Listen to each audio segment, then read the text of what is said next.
జై శ్రీరామ్.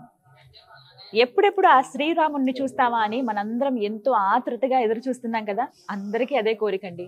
ఇక అయోధ్యలో అయితే ఎక్కడ విన్నా జై శ్రీరామ్ జై శ్రీరామ్ ఇవే వినిపిస్తున్నాయి. ఈ నినాదాలతో మారుమోగుతుందని చెప్పుకోవాలి. అందులో భాగంగా నేను ఇక్కడ పాల్పంచుకోవటం, ఈ సమయంలో ఇక్కడ ఉండడం అనేది నిజంగా అదృష్టంగా భావిస్తున్నాం.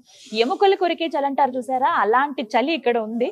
అయినా కూడా ఎంతో మంది భక్తులు కనీసం ఆ చలి ఉందా లేకపోతే రాత్రి అయిందా అనేది ఏవి లెక్క చేయకుండా ఎక్కడెక్కడి నుంచో వేరే రాష్ట్రాల నుంచి రేపటి మహోత్సవం కోసం ముందుగానే వచ్చి ఇక్కడ ఎదురు చూస్తూ ఉన్నారు. Gautam neuro care, brain stroke, migraine, fits, brain and spine surgeries కి బెస్ట్ న్యూరో సర్జన్. ఇందులో భాగంగా ఎప్పుడెప్పుడు ఆ మూల విరాట్ ని చూస్తామన్న కోరిక అందరికీ ఉంది కదా. అయితే మూల విరాట్ కి చాలా చాలా ప్రత్యేకతలు ఉన్నాయని చెప్పి వార్తల్లో మనం వింటూ ఉన్నాం. అసలు స్వామివారు ఎలా కనిపించబోతున్నారు, మూల విరాట్ ఉన్నటువంటి ఆ ప్రత్యేక విశేషాలు ఏమిటి, ఇవి తెలుసుకుందాం. ప్రస్తుతం మనతో పాటు ఉన్నారు ప్రముఖ పండితులు శ్రీ అన్నదానం చిదంబర శాస్త్రి గారు. వారితో మాట్లాడి మరిన్ని విషయాలు తెలుసుకుందాం. గురుగారు నమస్కారం అండి. జై శ్రీరామ్. జై శ్రీరామ్. చాలా చాలా సంతోషంగా ఉంది. ఎన్నో ఏళ్ల కళ నెరవేరబోతున్న సమయం ఇది.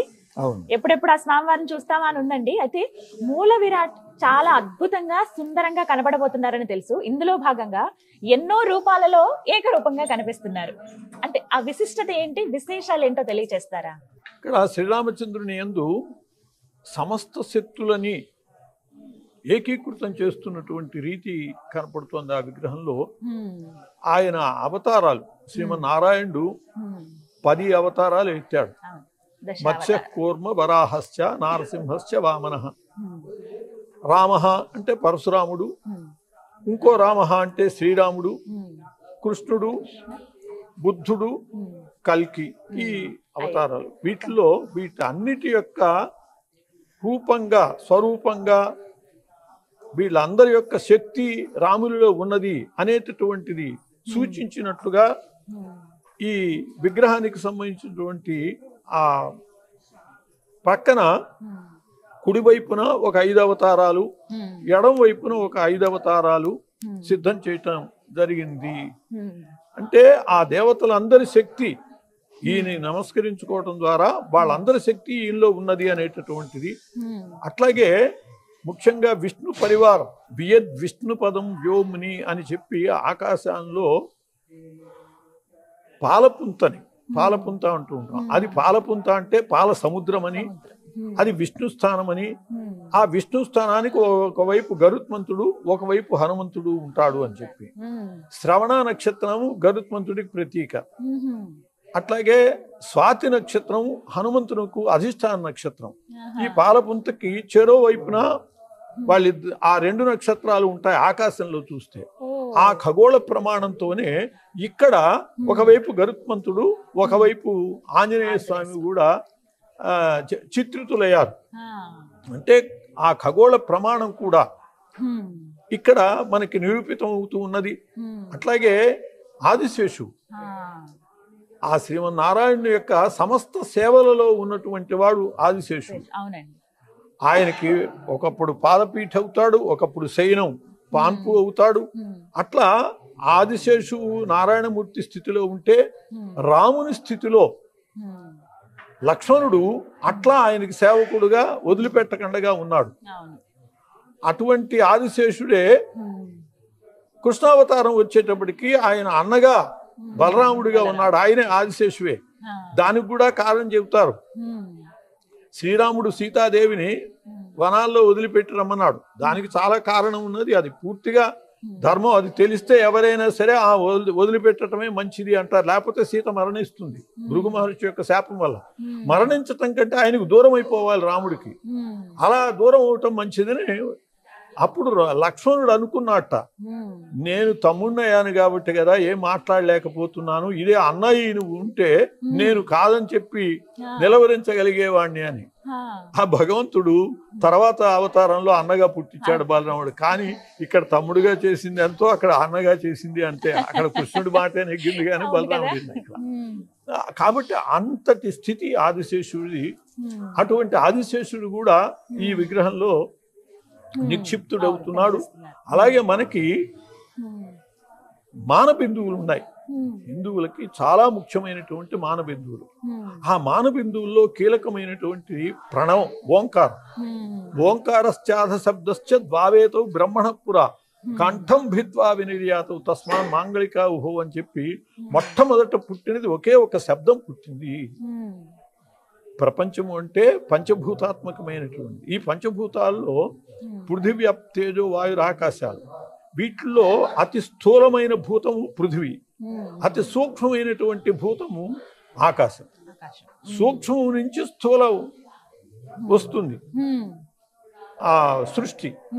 ఆ సూక్ష్మమైనటువంటి ఆకాశ తత్వం ఏమిటంటే శబ్దం, శబ్ద గుణకం ఆకాశం.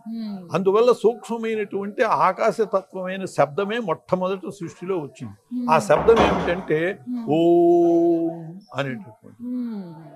అందువల్ల సృష్టిలోనే అన్నిటికంటే ముందు వచ్చినటువంటి ఆ ఓంకారం మాంగళికమైనటువంటిది కాబట్టి ఆ మాంగళికమైనటువంటి ప్రణవాన్ని దీని మీద లిఖించారు. లోకానికి మంగళకారకం కావాలి ఆయన అనుగ్రహము అని చెప్పి. అట్లాగే స్వస్తి అంటే శుభం, స్వస్తికం లోకం అంతటికి కూడా శుభాన్ని కలిగించేటటువంటిది. అట్లాగే గణపతి వంటి వాళ్ళ యొక్క శక్తిని నిబంధించుకుని ఉండేది స్వస్తికం. ఆ స్వస్తికం కూడా ఇవన్నీ కూడా మానబిందువులు అంటారు, హిందువుల యొక్క మానబిందువులు. ఇటువంటివన్నీ కూడా నిక్షిప్తం చేయబడి అద్భుతమైనటువంటి రీతిలో ఈ విగ్రహం సిద్ధమైనటువంటి పరిస్థితి కనపడుతూ ఉన్నది. అటువంటి విగ్రహాన్ని మనం దర్శించుకోవటం ద్వారా సమస్త దేవతలు, ఆయనకు సంబంధించినటువంటి సమస్త పరివారాన్ని మనం దర్శించినటువంటి ఫలితాన్ని కూడా పొందబోతున్నాం. ఒక స్వామివారిని చూస్తే అందరి అనుగ్రహం కలిగినట్టే అంటారు. కానీ ఒక్క సందేహం అండి, అందరూ అంటూ ఉన్నారు ఇప్పుడు ఎన్నో దేవతలు ఉన్నారు మనకి, 3,000,000 దేవతలు అని అంటూ ఉంటారు. ఇందులో భాగంగా రామయ్యకి ఇంత కీర్తి ప్రతిష్టలు ఎందుకు రామయ్య కోసం ఎంత పరితపిస్తూ ఉన్నారు? ఏం నేర్చుకోవాలి రామయ్యని చూసి? రామయ్య ఎవరు? ఇలాంటి చాలా ప్రశ్నలు మనం నిత్యం వింటూనే ఉంటాం. మీ సమాధానం వీటికి? రామో విగ్రహవాన్ ధర్మ అన్నారు. ధర్మము అనే దానికి ఒక ఆకారం ఉండదు, సత్యము వీటికి ఆకారం ఉండదు. కానీ ఆ ధర్మం అనేటటువంటి దానికి ఒక ఆకారం కల్పించబోతే, ఒక ఆకారాన్ని చేయబోతే రాముడైపోతాడట. అంటే అటువంటి ధర్మ స్వరూపుడు ఆయన. ఆయన ఏది చెప్తే అది ధర్మం, ఏది చేస్తే అది ధర్మం. అట్లాగే ఆయన మర్యాద పురుషోత్తముడుగా కీర్తింపబడ్డాడు. మర్యాద అంటే హద్దు, మర్యాద పురుషోత్తముడు అంటే ఎక్కడ ఎలా ప్రవర్తించాలో హద్దు దాటకుండా ప్రవర్తించిన వాడు. భార్యతో ఎలా ఉండాలి, తల్లితో ఎలా ఉండాలి, తండ్రితో ఎలా ఉండాలి, ప్రజలతో ఎలా ఉండాలి, ఇట్లా ఎక్కడ ఎలా ప్రవర్తించాలో పరిపూర్ణంగా అలా ప్రవర్తించినటువంటి మహానుభావుడు శ్రీరామచంద్రుడు. అటువంటి శ్రీరామచంద్రుడు ఇంత సమాజానికి కూడా మానవాళిని ఉద్ధరించడం కోసం వచ్చాడు ఆయన. మత్స్యావతారస్త్వేహ మత్స్య శిక్షణం రక్షోవధ ఏమైనా కేవలం విభోహ అని చెప్పి శాస్త్రం చెప్పింది. ఆయన కేవలం రాక్షసుల్ని చంపటం కోసమనే రాలేదు. మత్స్య శిక్షణం అంటే మానవులకి ఎలా బ్రతకాలో చెప్పడానికి వచ్చాడు. అటువంటి ఆదర్శం రాముడు. కాబట్టి ప్రతి వ్యక్తికి, ఒక హిందువులని కాదు, సమాజం మొత్తానికి మనుష్యులు అన్నవాళ్ళు ఎక్కడున్నా వాళ్ళకి రాముడే ఆదర్శం. అందువల్లనే విదేశాలు, ఇప్పుడు థాయిలాండ్, ఇండోనేషియా మొదలైన చోట్ల అక్కడ రామాయణ ప్రచారం చాలా ఎక్కువ ఉంది. వాళ్ళు అసలు మావాడే రాముడు అని చెప్పి చెప్పుకుంటారు. ఎవ్వరు ఫరూక్ అబ్దుల్లా కాశ్మీర్ ఆయన నేషనల్ ఫ్రంట్ నాయకుడు, ఆ నేషనల్ కాన్ఫరెన్స్ వాళ్ళ నాయకుడు ఫరూక్ అబ్దుల్లా అన్నారు, రాముడు ఒక మతానికి సంబంధించిన వ్యక్తి కాదు, ప్రపంచం మొత్తానికి, విశ్వం మొత్తానికి ఆరాధ్యుడైనటువంటి వాడు, ఆదర్శమైనటువంటి వాడు అని. అట్లా ఒక మతానికి పరిమితమైన వాడు కాదు, యావత్ విశ్వానికి సంబంధించినటువంటి వ్యక్తి. అంతేకాదు అసలు మనం ఆయన్ని తలుచుకోకుండా అన్నం తినకూడదండి. పద్మపురాణంలో చెప్పబడ్డది, ఏ రామన్ అభజిష్యంతి తే నరా జఠరం స్వకం విభర్తుం శక్తి అని చేతే. ఆయన మనకి తిండి పెట్టినటువంటి వాడు ఆయన. రాక్షసమయమై ఈ భూమి దున్నుకుని పంటలు పండించుకునే స్థితి లేకుండా పడి ఉన్నది, అహల్యగా పడి ఉన్నది అన్నారు. హలము అంటే నాగలి, హల్యం అంటే దున్నబడేది, అహల్య అంటే దున్నబడనిది భూమి అహల్యగా.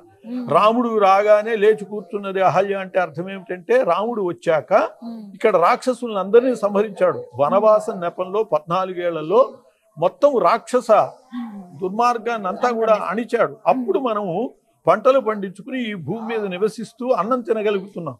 కాబట్టి మనకు అన్నం పెట్టినవాడు రాముడు. అందువల్లనే అన్నమో రామచంద్ర అంటాం. అంతేగాని అన్నమో అన్నపూర్ణాని గాని అన్నమో వెంకటేశ్వర స్వామి అందుకు గాని వచ్చిందనమాట ఎవరి దేవతల పేర్లు వాళ్ళు చెప్పుకోరు. అన్నమో రామచంద్ర అన్నం అంటే మనకు అన్నం పెట్టినటువంటి వాడు ఆయన. కాబట్టి అన్నం పెట్టినటువంటి వాడిని మర్చిపోయేటటువంటి ఇది అసలు కృతజ్ఞత ఎవడు చేయడు. అందువల్ల రాముడి యందు అందరికీ అంత నిష్ఠ, అంత భక్తి. కేవలం మానవావతారంగా వచ్చి మానవుల్ని సంస్కరించిన మర్యాద పురుషోత్తముడు, ధర్మస్వరూపుడు, తిండి పెట్టిన వాడు అయ్యాక మనుషుడు ఆయన్ని కాక ఇంకెవరిని కొలవాలి? దున్నుకుని పంటలు పండించుకుని అన్నం తినేటటువంటి పరిస్థితి వచ్చింది. ఈ పరమార్థాన్ని తెలియక అహల్యని గురించి అనేక రకాల మాట్లాడుతూ ఉంటారు. దున్నబడిన భూమిని ఎవరు అనుభవిస్తారు? ఎండకెండటం, వానకి తడవటమే కదా.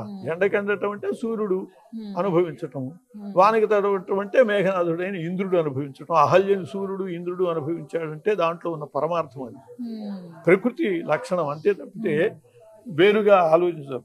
పురాణాల్లో ఉండేటటువంటి రహస్యాలను మనం గ్రహించాలి. ఆ రాముడి వల్ల అట్లా మనం ఈ భూమి మీద తిండి తినగలుగుతున్నాం. చాలా చక్కగా వివరించారు గురుగారు. నమస్కారం అండి. నమస్కారం.